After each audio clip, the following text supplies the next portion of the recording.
அரசு நிலத்தில் வீடு கட்டி வருடக்கணக்கில் சட்டப்பூர்வமான மின் இணைப்பு, வீட்டு வரி போன்ற ஆவணங்களுடன் ஆக்கிரமித்துள்ள அனைவருக்கும் பட்டா முறைப்படுத்துதல்.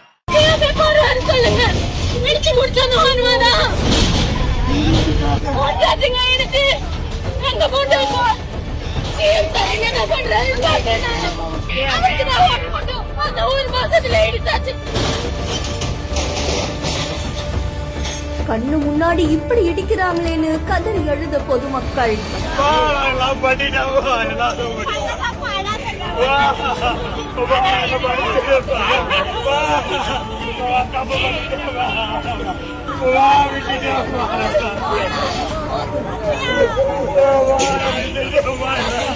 வீடு இழந்த சோகத்துல கண்ணீரோட புத்தக பையை தூக்கி வந்த மாணவி. ஸ்கூல் போலியாமா?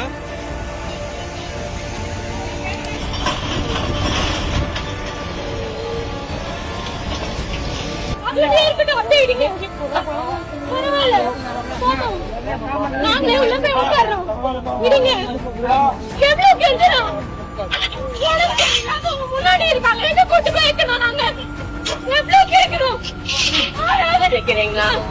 அவரை கேளு, கேளு, இந்த பக்கம் போ, அந்த பக்கம் போ, எல்லாம் சேர்ந்து போனோம்.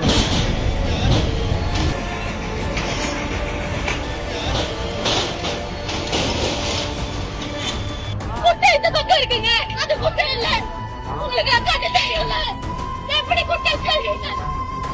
ரோடு இருக்கு, குட்டை ஆக்கிடுவீங்களா அந்த பக்கம்? உங்களால ஆக்க முடியுமா? மழை பெஞ்சா தண்ணி தெரியுமா? சொல்லுங்க, இடிச்சிருக்கீங்க, மழை பெஞ்சா தண்ணி நிறுத்தி குட்டை ஆக்கிடுவீங்களா? அடுத்து என்ன பண்ணுவீங்க நான் பாக்குறேன்.